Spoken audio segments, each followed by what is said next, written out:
So tonight's story is a classic scary story. It's a great story. It's very unsettling. Got a great plot twist at the end.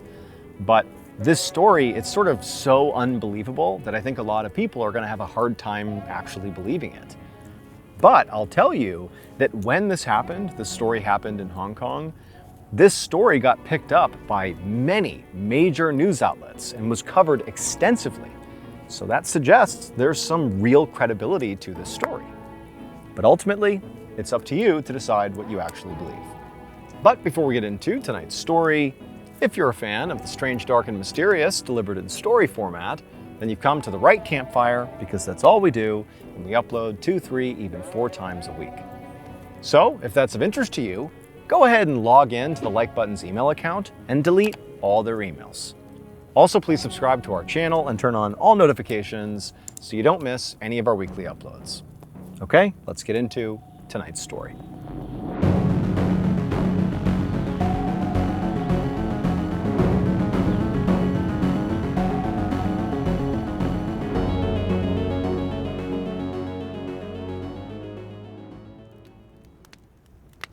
One evening in December of 1989, a young waiter named Zhao was bussing a table at the restaurant he worked at in Hong Kong when he heard the restaurant's phone ring.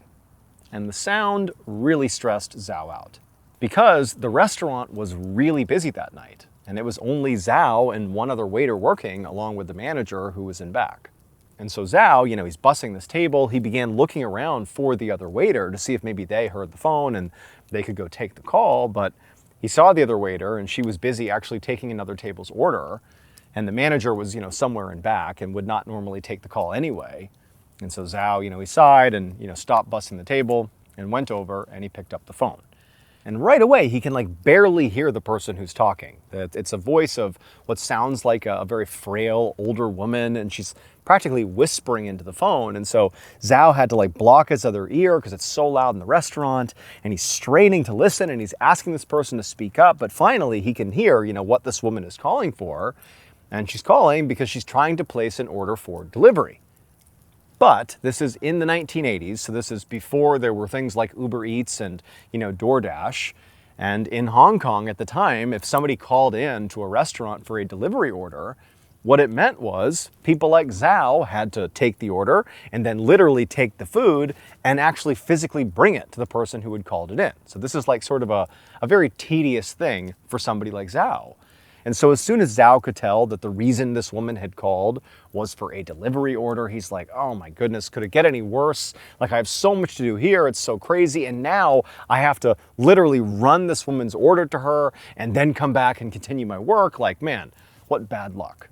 But it wasn't like Zhao could do anything else. He couldn't tell the woman no. So, as best as he could, he listened and he told the woman to repeat her order, let me write down what you want. And so eventually he heard that what she wanted was stir-fried rice noodles with an extra egg, an order of beef chow fun, and a couple servings of fried rice. And then after he took down her order, he told her that he'd be there in about half an hour. And then he hung up. About 15 minutes later, the bell rang in the kitchen, and so Zhao walked over and he saw that the food was ready, the takeout food. And so he grabbed the bag, he grabbed the receipt that showed the address of this woman's apartment, and he stapled it to the bag. And then he found the other waiter who was working that night, and he told her to please look over his tables while he was gone. He'd be right back. And then, with the food in hand, he left the restaurant and began running across the city to get to this apartment.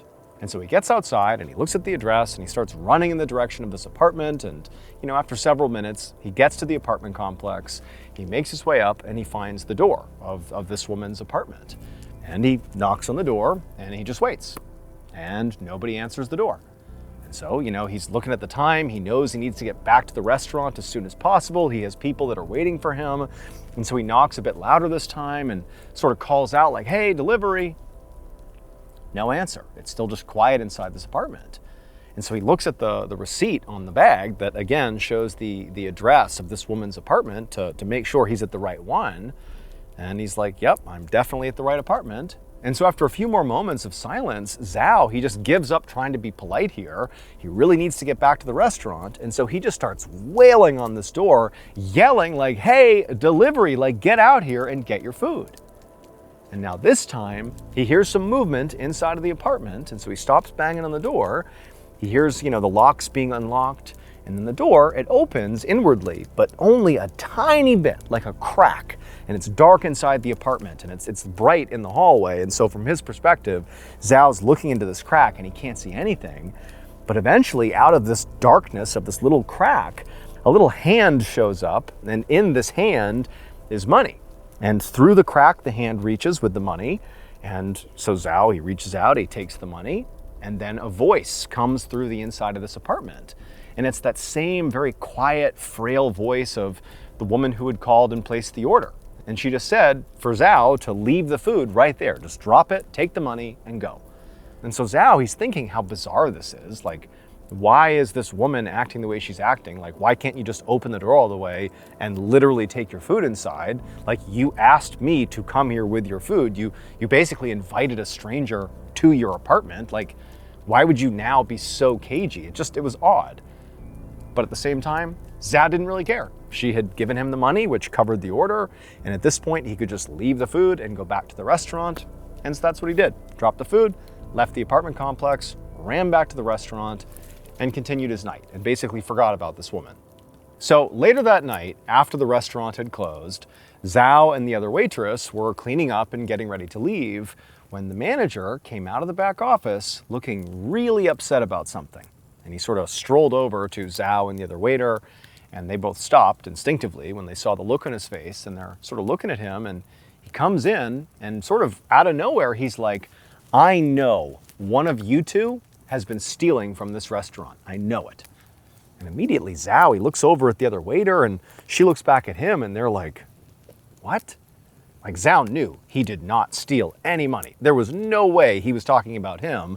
And from the looks of it, the other waiter, she definitely did not seem like she, had just been caught stealing. And so the two of them kind of looked back at the manager, and they're like, what are you talking about? Like, we didn't steal from you. Like, what do you mean? Like, what are you talking about?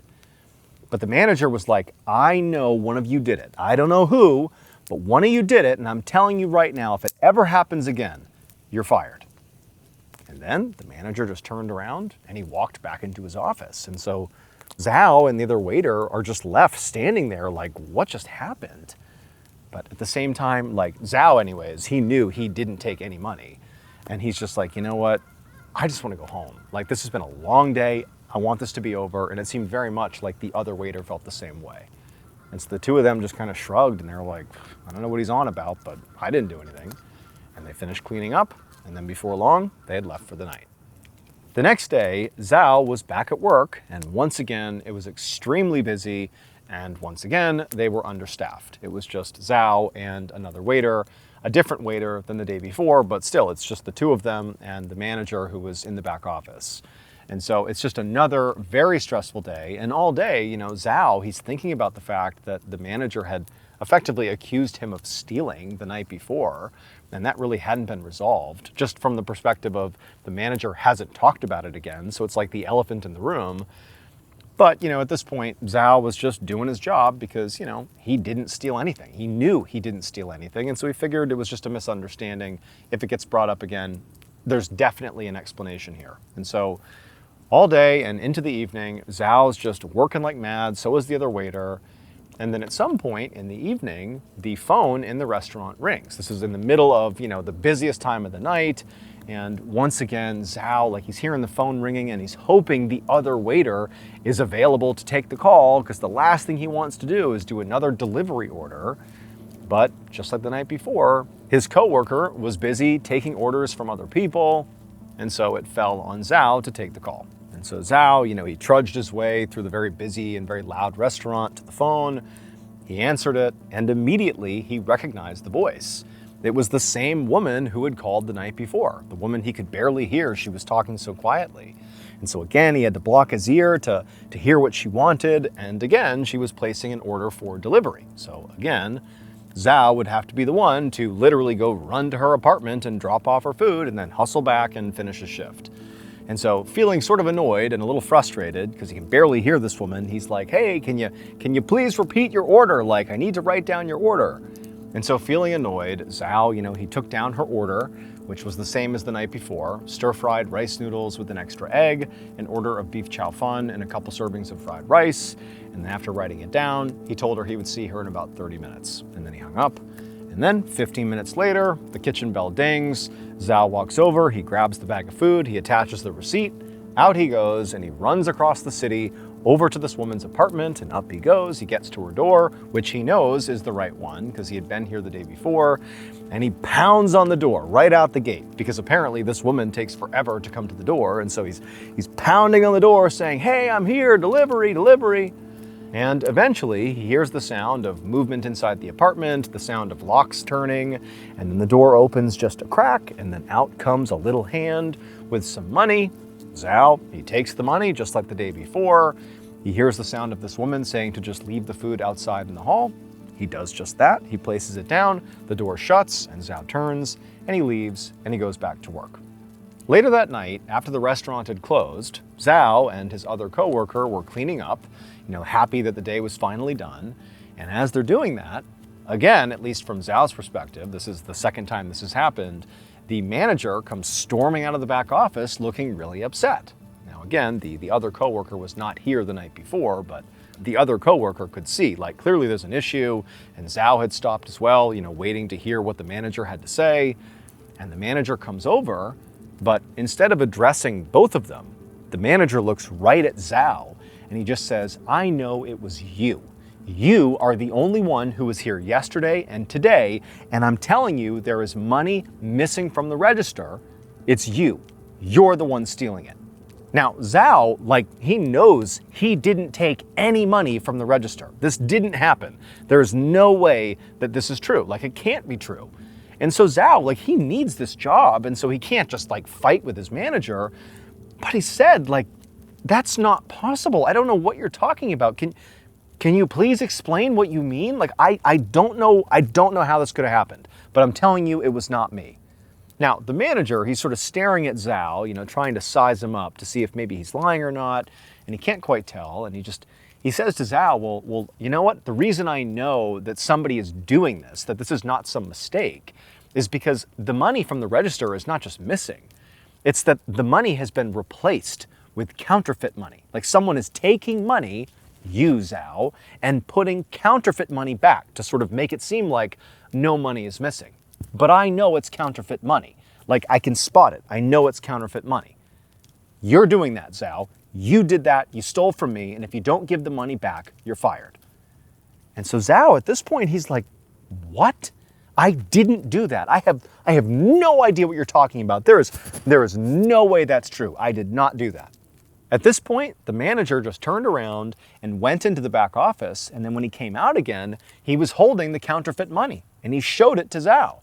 And right away, Zhao could tell, yeah, that's blatantly counterfeit money. It would never pass as real money. He knew right away what it was. So this was not just typical fake money, it was something known as ghost money. In Hong Kong, some people will literally burn this fake money, this ghost money, at the funeral as sort of an offering. And the belief is that by doing that, this money somehow goes to the deceased person and they can use this money in the afterlife. So it's sort of part of a funeral ritual. And so Zhao knows this is ghost money. He would recognize it as not real money.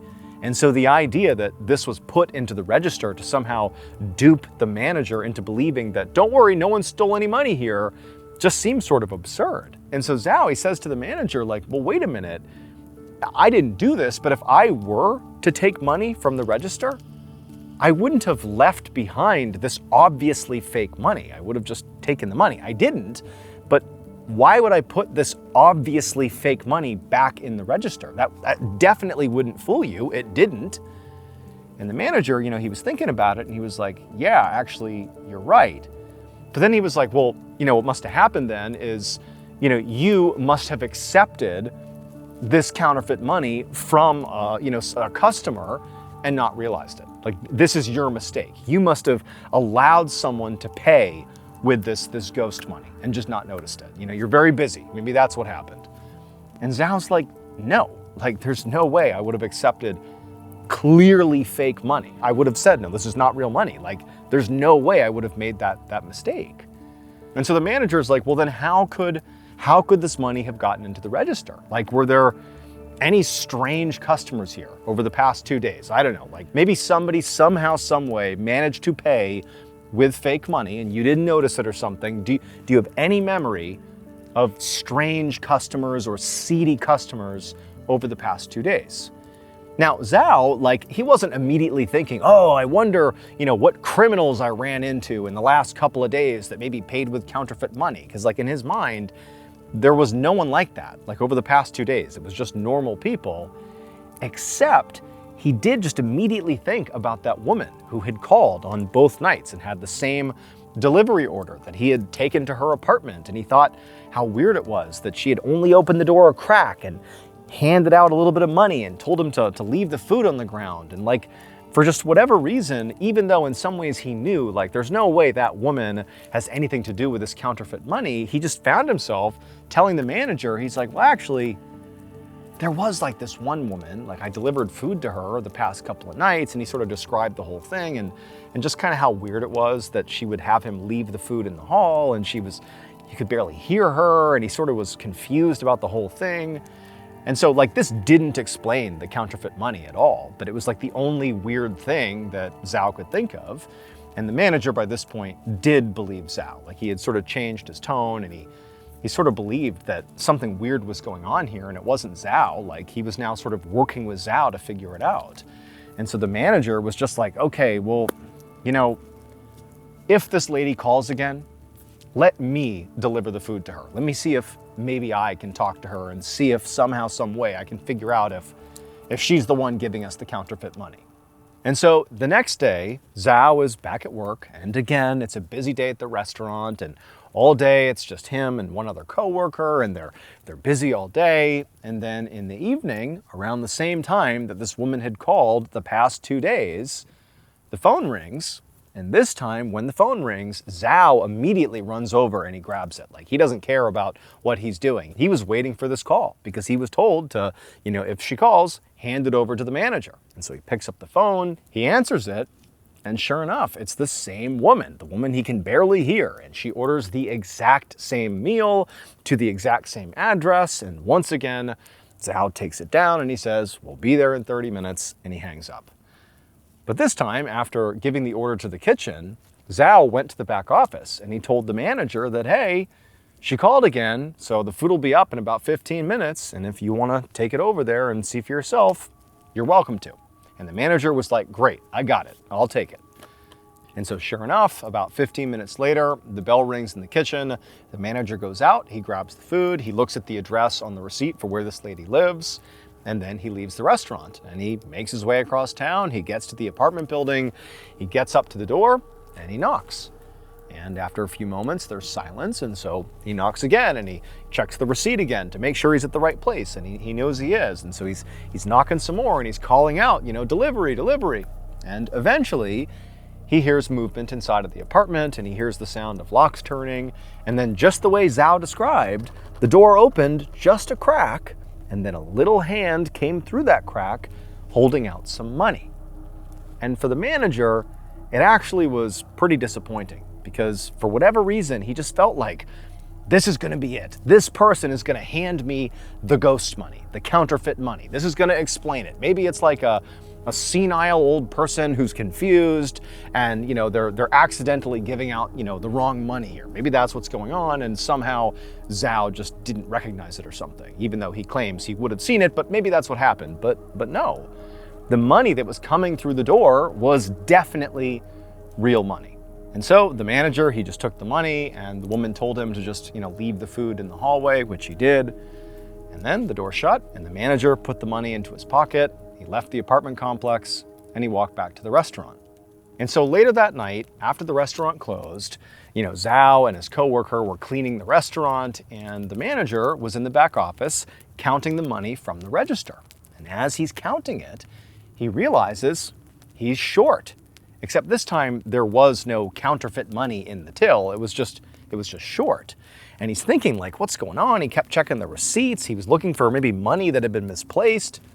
But then he remembered that the exact amount that he was short was the money that he himself had collected from the woman at the apartment from the delivery order.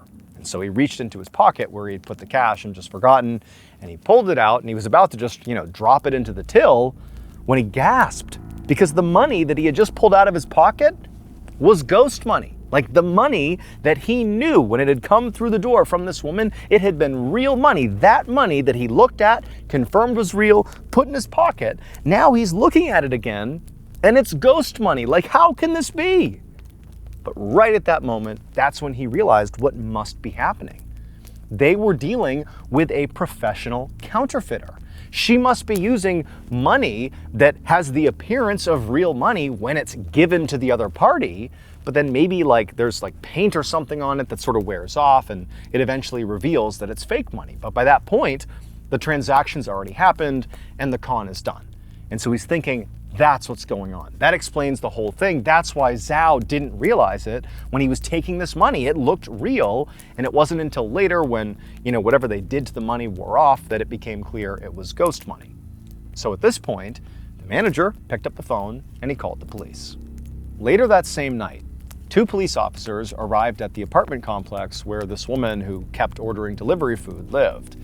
And they made their way up to her apartment, and they knocked on her door, and they called out that it was the police and they were here to talk to her. But nobody answered the door. And so after a few moments, the police knocked again, much louder this time, but still, there was no answer. Nobody came to the door.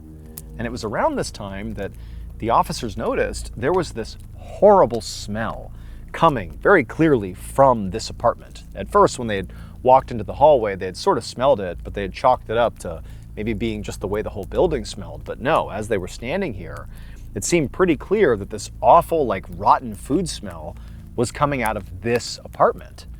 And considering the fact that they were here for a potential, counterfeiting ring inside of this apartment, and just the weirdness of the smell and the silence as they're pounding on the door, the officers decided, we gotta go in there. We gotta see what's going on. And so they kicked the door down.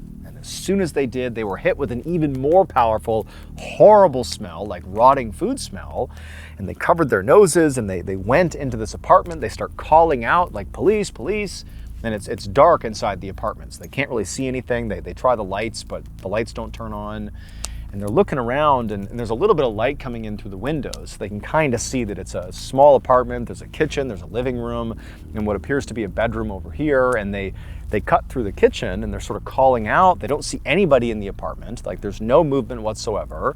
And they eventually make their way around to the living room.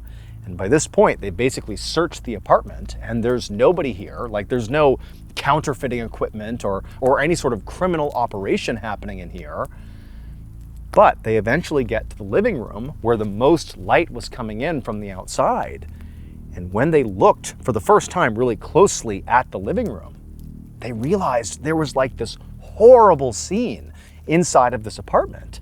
There were 4 very decomposed dead bodies sort of lying around the living room. They were draped on the furniture and on the ground, and sort of strewn about the dead bodies were all these wrappers and bags of takeout food, like trash from takeout food.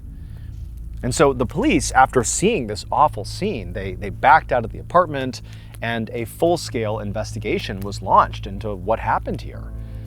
And ultimately, what they discovered was these 4 people had died because of an accidental carbon monoxide leak inside of this apartment. But the leak had occurred at least a week before their bodies were found. And so that in and of itself created a whole bunch of questions for the police and certainly for Zhao and his manager, because it's wait a minute, we've been delivering food to this apartment to somebody. Somebody keeps opening the door and handing us this money that is apparently counterfeit money, ghost money. Someone's been doing that, and clearly there are bags of takeout food that were literally the bags that they brought from the restaurant. It turned out it was the same stuff. Who's been in here? It doesn't make any sense. There must be somebody else that was maybe in here with the dead bodies or something. However, there was one other truly confounding discovery that had been made already, that was made during the autopsies of these 4 people. that really added a pretty awful twist to the story that, to this day, like, nobody can understand. Nobody has a good explanation for this. And really, this is the reason this story went so viral at the time and was covered by so many news outlets. So in addition to the autopsies discovering that these people died from a carbon monoxide leak, during the autopsies, they cut open the stomachs of each of these 4 people. And you know what they found inside of their stomachs? They found the takeout food. The stir-fried egg noodles, the beef chow fun, the fried rice that was brought over by Zhao and his manager from their restaurant, that was the food inside of their stomachs. And the food was determined to be about maybe 1 or 2 days old. So literally, the food they brought over, these dead people consumed, even though, according to their own autopsies, they were dead by the time the food arrived. And Zhao and his manager would confirm they brought the food over like a day ago. These people would have been dead by then. So how did the food get into their stomachs? Now, to a lot of people, the only explanation here was that whoever ordered the food, whoever called, that frail-sounding older woman who then paid with ghost money, was literally a ghost. The 4 dead people's spirits must have been in some kind of limbo, stuck inside the apartment where they had died, feeling bored and hungry. This incident, which now is just known as the ghost takeaway incident, because takeaway is another word for delivery food, it has been written about extensively in major publications all over Hong Kong, and it's been picked up in other parts of the world. And so there are plenty of people that say, you know, this really happened. This is true. We don't know what to make of it, but it's true. This happened. But other people say this is just an amazing urban legend. It's up to you what you think is really true.